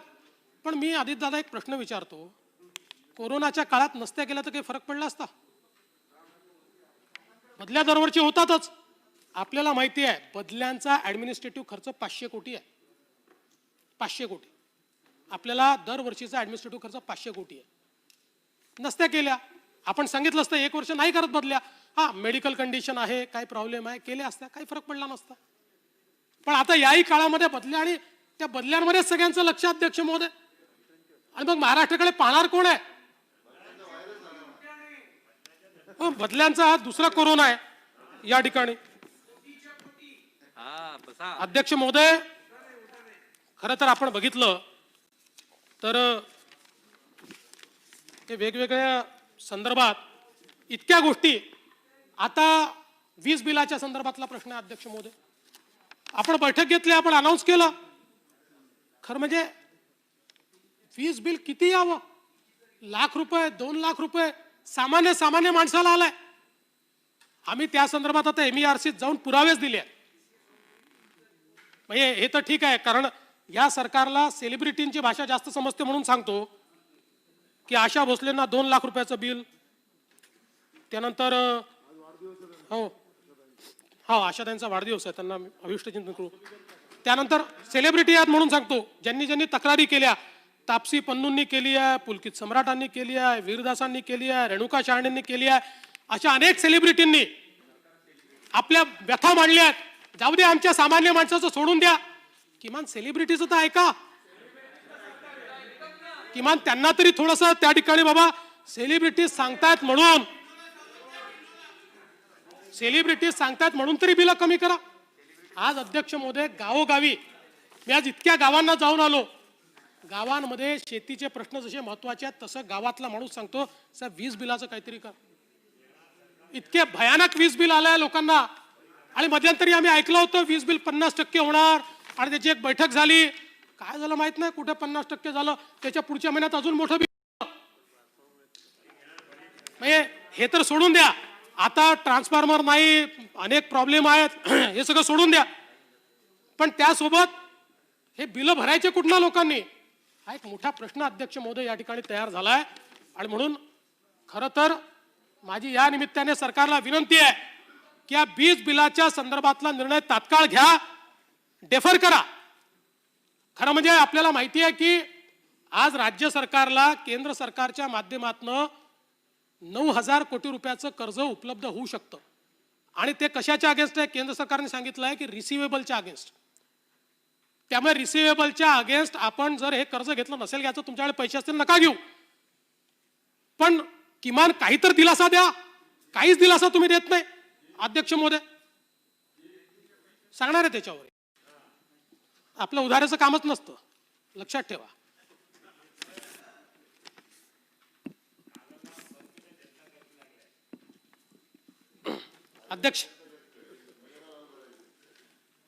अध्यक्ष महोदय, त्यामुळे मोठ्या प्रमाणात खरं म्हणजे ज्या प्रकारचे निर्णय आपण घेतो, आता या ठिकाणी आपण जर बघितलं अध्यक्ष महोदय, तर एसटी कर्मचाऱ्यांना अध्यक्ष महोदय 3 महिन्याचं वेतन नाही. इकडे तुम्ही सांगता प्रायव्हेट आस्थापनांना तुम्ही, आमच्या माननीय मुख्यमंत्र्यांनी सांगितलं कपात करू नका, लोक काढू नका, कोरोनाचा काळ आहे, सांभाळून घ्या.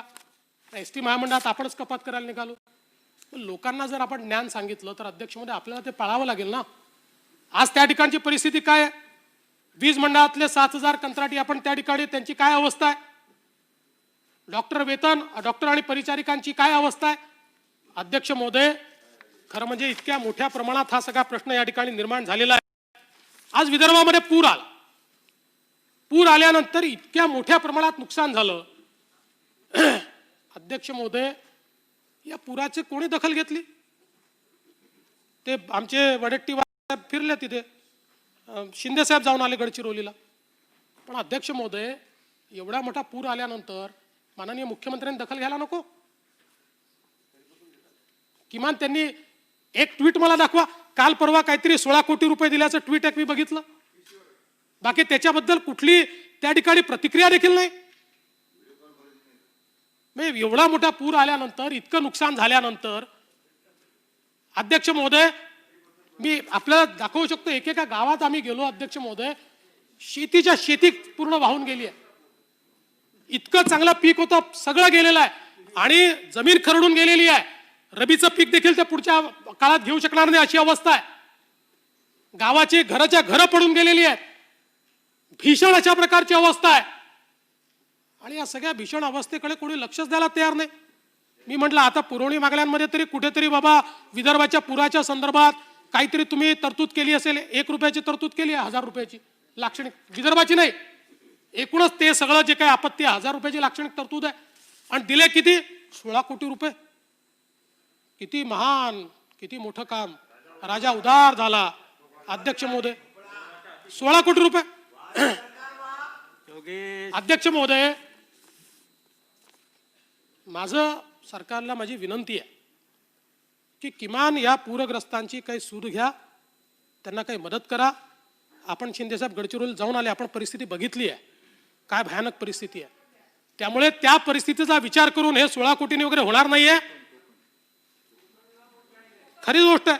आज अध्यक्ष महोदय, कोकणाच्या संदर्भात सरकारने जे निर्णय घेतले, 50,000 रुपये हेक्टरीचा निर्णय तुम्ही जाहीर केला. आता तिथे गुंठ्यामध्ये वाड्या आहेत. आपल्यालाही माहिती आहे कोकणाची जर परिस्थिती माझ्यापेक्षा जास्त आपल्याला माहिती आहे. मी जाऊन आलो त्या ठिकाणी. आज 2,500 आणि 5,000 रुपये मिळतात वाडीवाल्याला एकाला. 2,500 आणि 5,000 त्यांनी करायचं काय अध्यक्ष महोदय?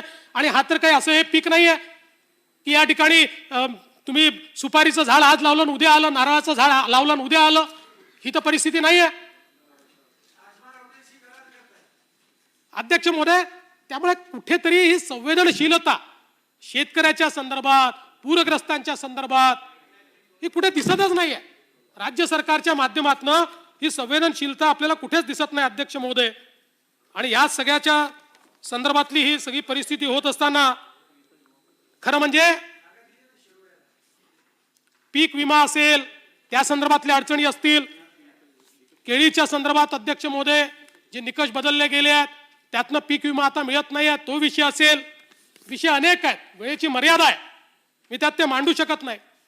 पण काय चाललंय अध्यक्ष महोदय? अंतिम वर्षाच्या परीक्षेचा किती घोळ अध्यक्ष महोदय. आपण स्वतः व्हाईस चान्सलरची कमिटी तयार केली. त्या कमिटीने सांगितलं की आम्ही परीक्षा घ्यायला तयार आहोत. त्यानंतर आपण निर्णय करता की आम्हाला परीक्षा घ्यायची नाही. काय झालं? शेवटी सर्वोच्च न्यायालयात आपल्याला तोंडावर पडावं लागलं. सर्वोच्च न्यायालयात तोंडावर पडावं लागलं अध्यक्ष महोदय. परीक्षा घ्याव्या लागतील आपल्याला. या ठिकाणी सातत्याने आम्ही सांगत होतो अध्यक्ष महोदय, जे राज्यकर्ते असतात ना, त्यांना नेहमी पॉप्युलिस्ट निर्णय घेऊन चालत नाही. कधी कधी भविष्याचा विचार करून कडक निर्णय घ्यावे लागतात. ज्याला आता तर ज्याला परीक्षा नको आहे त्याला कदाचित चांगलंही वाटेल, बरं बाबा परीक्षा होत नाही, पण आपल्याला त्याच्या भविष्याचा विचार करावा लागतो. आणि आता तर परिस्थिती अशी झाली, ज्यांना ॲव्हरेजनी पास केलं ना अध्यक्ष महोदय, आता अशा लोकांची अवस्था अशी झाली की त्यांना 15-15 विषय द्यावे लागणार आहे. आता ते म्हणतात ॲव्हरेज नको, आता ते म्हणतात आम्हाला ॲव्हरेज नको, दुसऱ्या वर्षाच्या तिसऱ्या ते म्हणतात आम्हाला ॲव्हरेज नको, कारण 15-15 विषय द्यावे लागतील. नाही तर त्यांना त्यांची अवस्था म्हणजे आगीतनं फुफाट्यात गेल्यासारखी झाली, अशा प्रकारची अवस्था वाटच लागली आहे. त्यामुळे अध्यक्ष महोदय, खरं म्हणजे निर्णय घेत असताना सगळे जे निर्णय आहेत हे केवळ आणि केवळ अध्यक्ष महोदय आपण पॉप्युलर निर्णयाच्या संदर्भात आपण ते घ्यावे हे योग्य नाही आहे. आज दूध उत्पादक शेतकऱ्याची अवस्था वाईट आहे. मागच्या काळामध्ये आम्ही जवळजवळ 1.5 वर्ष इतक्या मोठ्या प्रमाणात अनुदान दिलं, 1.5 वर्ष दिलं, आणि त्यानंतर मग भाव स्थिरावल्यानंतर हे अनुदान बंद झालं. आज आपण काय करतोय? आपण कोणाचं दूध विकतोय, कुठल्या दूध संघाचं घेतोय, किती घेतोय? अध्यक्ष महोदय, त्याची आकडेवारी या ठिकाणी मांडली तर आपल्या लक्षात येईल की कोणाचं दूध विकत घेतलं जातं. पण सामान्य शेतकऱ्याला त्याचा काय फायदा मिळेल माहिती जाते.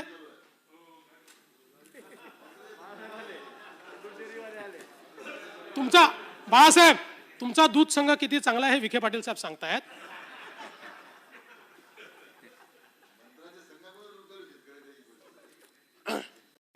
आज अध्यक्ष महोदय, दुधाच्या संदर्भात अक्षरशः शेतकऱ्याचं आपल्याला याची कल्पना आहे की शेतकरी जगतोच दुधावर, आणि अशा परिस्थितीमध्ये तर दूध हा रोज त्याला 2 पैसे देणारा असतो, त्याच्यातनं शेतकरी जगतो. आणि आपण बघितलंय ज्या भागात दूध आहे त्या भागात आत्महत्या आपल्याला दिसत नाही, इतका दुधाचा शेतकऱ्याच्या अर्थव्यवस्थेवर परिणाम आहे.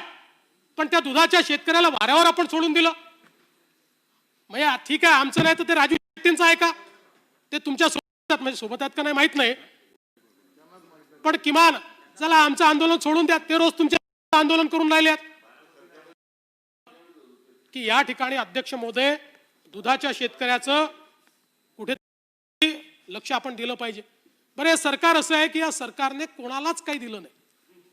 आज मी अध्यक्ष महोदय, जवळजवळ 8 वेगवेगळ्या सरकारने कोरोनाच्या काळामध्ये वेगवेगळ्या, आणि भाजपच्या नाही, भाजपचे आहेत, काँग्रेसचे आहेत, इतर तिसऱ्या पक्षाचे आहेत, त्यांनी कोरोनाच्या काळामध्ये आपापल्या राज्यामध्ये जे गरीब घटक आहेत, 12 बलुतेदारीतले आहेत, यांना काय काय दिलं या संदर्भातलं मी पूर्ण त्या ठिकाणी विवरण आणलेलं आहे. महाराष्ट्र एक राज्य आहे की ज्याला चिंताच नाही आहे. आज अध्यक्ष महोदय, हे आमचे 12 बलुतेदार जे आहेत त्यांची अवस्था काय आहे, लॉकडाऊन नंतर काय त्यांची अवस्था आहे, एक नया पैसा अध्यक्ष महोदय त्यांच्याकडे नाही आहे. पण त्यांच्या संदर्भात आम्ही काहीही निर्णय त्या ठिकाणी घेत नाही, कुठलं पॅकेज आमचं नाही. आज आपण अध्यक्ष महोदय या ठिकाणी बघितलं तर आमचे कुंभार असतील, कोळी असतील, गुरव असतील, चांभार असतील, मातंग असतील, सोनार असतील, नावी असतील, परीट असतील, माळी असतील, लोहार, सुतार, तेली, आमचे त्यासोबत हे रिक्षावाले, बँडवाले, मंडपवाले, हा सगळा छोटा छोटा घटक आहे. यांनी जगायचं कसं? आज केंद्र सरकारने अध्यक्ष महोदय रस्त्यावर बसणाऱ्यांना त्या ठिकाणी पथविक्रेत्यांना 10,000 रुपये दिले. मुंबईत मिळाले, महाराष्ट्रात अनेक ठिकाणी मिळाले, पण आपल्या राज्य सरकारच्या वतीनं आपल्या नागरिकांचा आपण काही विचारच करत नाही, काहीच विचार करत नाही. आज अध्यक्ष महोदय, हे ठीक आहे की कदाचित आर्थिक अवस्था चांगली नसेल, पण मग दुसरे खर्च टाळता येतील ना. आपण मार्चच्या काळामध्ये कुठल्या कुठल्या कामांना पैसे दिले दादा, याची यादी माझ्याकडे, ते टाळता आले असते. कुठलंही त्यातलं अत्यावश्यक काम नाही आहे, पण त्याला तुम्ही पैसे देणार, आणि या ठिकाणी गरीबाला पैसे नाही, 12 बलुतेदाराला पैसे नाही. आज त्यांच्याकरता एक योजना तुमची नाही, एकाही घटकाकरता एक योजना तुम्ही केली नाही. आता मच्छीमार समाजाकरता 80 कोटी रुपयाची योजना घोषित, फसवी योजना आहे. 65 कोटी रुपयाची फसवी योजना आहे पूर्णपणे. अध्यक्ष महोदय, काही कुठल्या घटकाचा विचार या ठिकाणी आपल्याला हे सरकार करताना दिसत नाहीये. आणि म्हणून अध्यक्ष महोदय, खरं म्हणजे आज या ठिकाणी माननीय गृहमंत्री महोदय आहेत. गृहमंत्री महोदय, या कोविड सेंटर्समध्ये जे महिलांवर अत्याचार झाले त्याचे अनेक निवेदनं दिलेले. आता कोविड सेंटरमध्ये जर महिला सुरक्षित राहणार नाही तर मग कुठे राहायचं? इतक्या मोठ्या प्रमाणात आता हे अत्याचार बलात्कार जाऊ द्या, मी आता त्याच्या खोलात जात नाहीये, आजचा विषय कोविड आहे. पण अध्यक्ष महोदय, मोठ्या प्रमाणात महिलांच्या संदर्भात लक्ष देण्याची आवश्यकता आहे. आपण पहिल्याच आपल्या भाषणामध्ये कुठला तरी कायदा, काय नाव त्याचं, कायदा दिशा कायदा अनाऊन्स केला होता. पण मला माहिती आहे आपली इच्छा होती, पण त्या दिशा कायद्याची दिशा ही कॅबिनेटमध्ये कशी बदलली याची पूर्ण कल्पना मला आहे. आणि दादा, तुम्ही मास्क घालून हसलात तरी आम्हाला दिसतं. त्यामुळे दिशा कायदा आणायचा तर आणा, आम्ही त्याचं स्वागत करू, पण महिलांवरचे अत्याचार तर रोका. आज इतक्या मोठ्या प्रमाणात ते होत आहेत आणि त्या संदर्भात खरं म्हणजे खूप तपशिलात मी जाणार नाही. पण या संपूर्ण परिस्थितीमध्ये अध्यक्ष महोदय, मला असं वाटतं की मग ते पालघरच्या साधूंचं हत्याकांड असो, ते महिलांवरचे अत्याचार असो, वेगवेगळ्या प्रकारच्या गोष्टी असो, या संदर्भात कुठेतरी कायदा आणि सुव्यवस्थेच्या संदर्भात लक्ष देण्याची आवश्यकता. मला कल्पना आहे आमचे पोलीस हे कोरोनामध्ये त्या ठिकाणी पूर्णपणे अध्यक्ष महोदय काम करतायत. पण अशाही परिस्थितीमध्ये आज आपण पोलिसांची इतकी काळजी करतो. खरं म्हणजे कंगना रनौतने जे स्टेटमेंट दिलं अध्यक्ष महोदय, आम्ही त्याचा निषेध केला आहे. कारण महाराष्ट्राच्या पोलिसांसोबत, मुंबईच्या पोलिसांसोबत 5 वर्ष गृहमंत्री म्हणून मी काम केलं आहे. त्यांची क्षमता काय मला याची कल्पना आहे. पण ही क्षमता असताना कधी कधी राजकीय दबाव देखील येतो. त्यांच्या क्षमतेचा विषय नाही आहे. आणि आपण या ठिकाणी सांगता कंगना रनौतनी जे बोललं त्याच्यामुळे महाराष्ट्र पोलिसांचा अपमान झाला, नक्कीच झाला. पण मी आपल्याला आठवण करून देतो, या सभागृहात इतके लोक आहेत, कधी इकडे बसले असताना कधी इकडे बसले असताना पोलिसांच्या अकार्यक्षमतेवर बोललेले आहेत, पोलिसांबद्दल बोललेले आहेत. एवढंच काय, तर आमचे आदरणीय मुख्यमंत्री उद्धव ठाकरे साहेब, शिंदे साहेबांना माहिती आहे, कल्याणच्या सभेमध्ये याच पोलिसांच्या संदर्भात हे भांडे धुवायच्या लायकीचे आहेत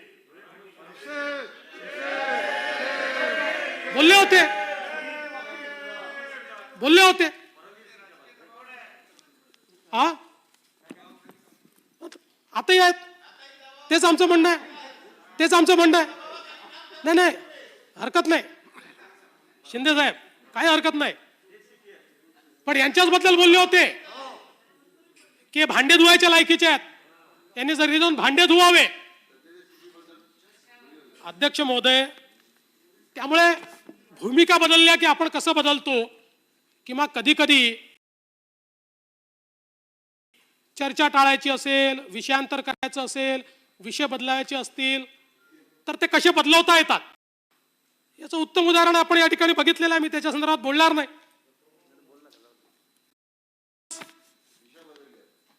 दिशा बदलली. एकूणच अध्यक्ष महोदय, खरं म्हणजे वृत्तपत्राच्या स्वातंत्र्याच्या संदर्भात गळे फाडून फाडून बोलणारे अनेक लोक आज मात्र चूप आहेत. त्या अध्यक्ष महोदय, एबीपी माझाच्या वार्ताहराला जेलमध्ये टाकलं. काय नाव? राहुल कुलकर्णी. जेलमध्ये टाकलं. कशाकरता टाकलं? या सरकारला असं वाटतं, बघा, कोणाचा एकेरी उल्लेख व्हावा मान्य नाही, आम्हाला नीट व्हायला पाहिजे.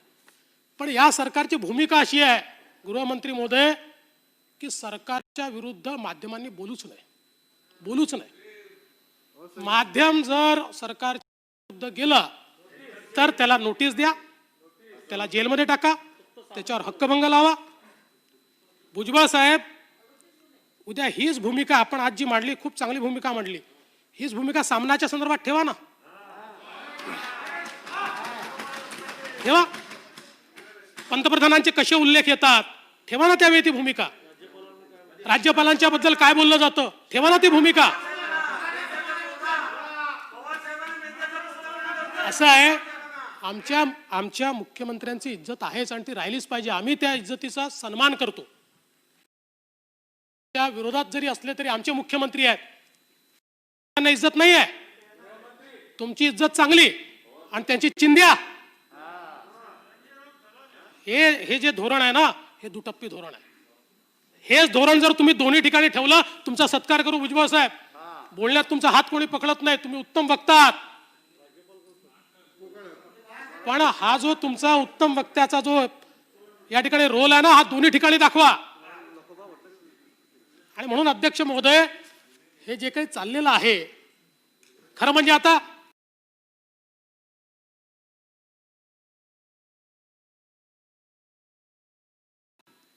सुशांत सिंग राजपूतची केस तर सीबीआयला गेली, निर्णय द्यावा लागला. आ बैल मुझे मार आहे, हे आ बैल मुझे मार.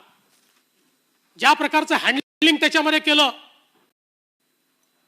40 दिवस इन्क्वेस्ट, सेलिब्रिटी येत आहेत, सेलिब्रिटी जात आहेत, चाललाय. कशा करता?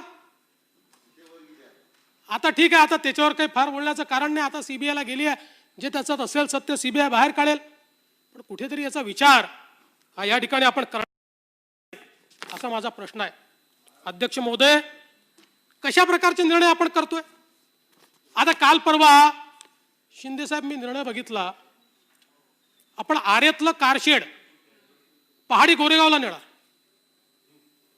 म्हणजे मी जे सांगतो ना, राज्य इगो करता नाही चालवायचं, राज्य हे जनतेकरता चालवायचं असतं. असा इगो अहंकार हा कामाचा नाहीये शिंदे साहेब. मी आपल्याला असं आहे, आरेची जागा ज्या ठिकाणी, अरे ऐकून घ्या, थोडे चिमटे लागतात आपल्याला, टोचतं थोडं, पण ऐकून घ्यावं लागतं. आरेची जागा सर्वोच्च न्यायालयाने, पहिल्यांदा उच्च न्यायालयाने त्या जागेला मान्यता दिली, मग ग्रीन ट्रिब्युनलने मान्यता दिली, सर्वोच्च न्यायालयाने मान्यता दिली. आणि एवढंच नाही, त्या ठिकाणी काम सुरू झालं. आपण बघा, मी या संदर्भातली माहिती घेतली, डेपोचं सिव्हिल वर्क 30% पूर्ण, बाउंड्री वॉल, SWD, अर्थवर्क आणि वेगवेगळ्या बिल्डिंग्स पूर्ण. एवढंच नाही तर मरोळी रोडच्या खाली अंडरपास आपण तयार करून टाकलाय तिथे डेपो करण्याकरता.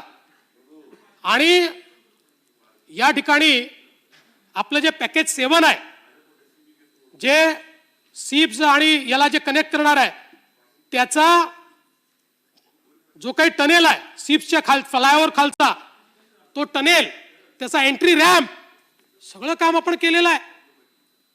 आता या कामाचे पैसे कोण देणार हो? कुठनं पैसे वसूल होणार या कामाचे?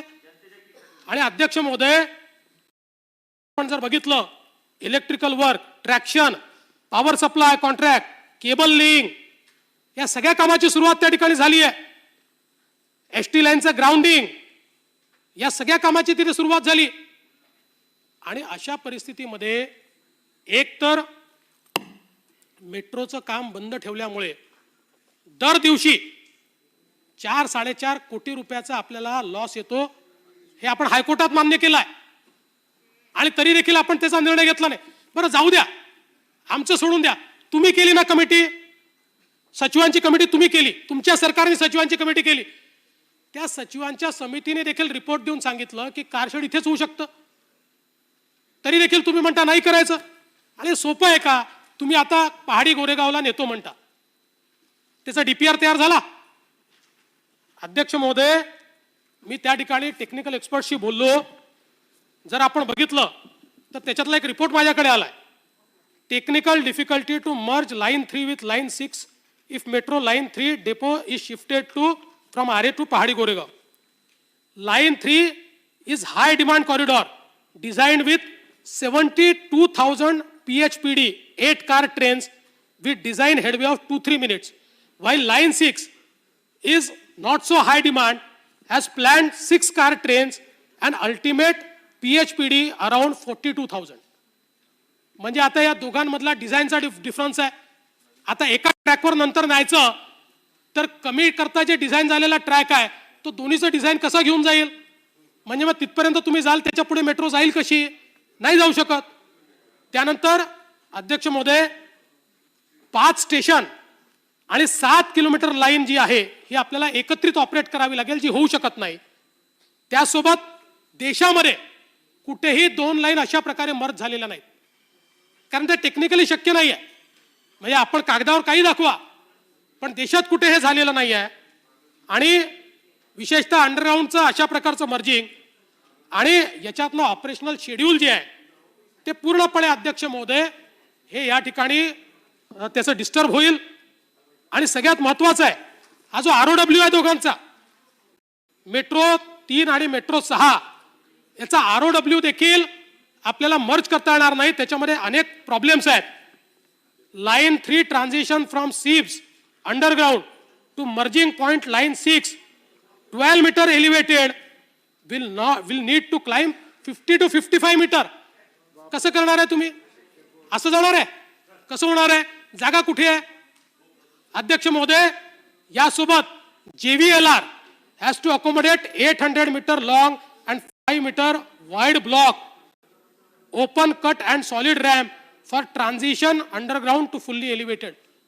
दादा, खूप मोठा रिपोर्ट, मी सगळ्यात अनेक तज्ज्ञांशी बोललो, कारण याच्यापूर्वीही आम्हाला असं वाटत होतं की बाल काही लोक विरोध करतात ना, तुम्ही आमच्या सोबत होतात, उद्धवजी सोबत होते, चला उद्धवजी त्या ठिकाणी विरोध करतात तर आपण दुसरीकडे घेऊन जाऊ.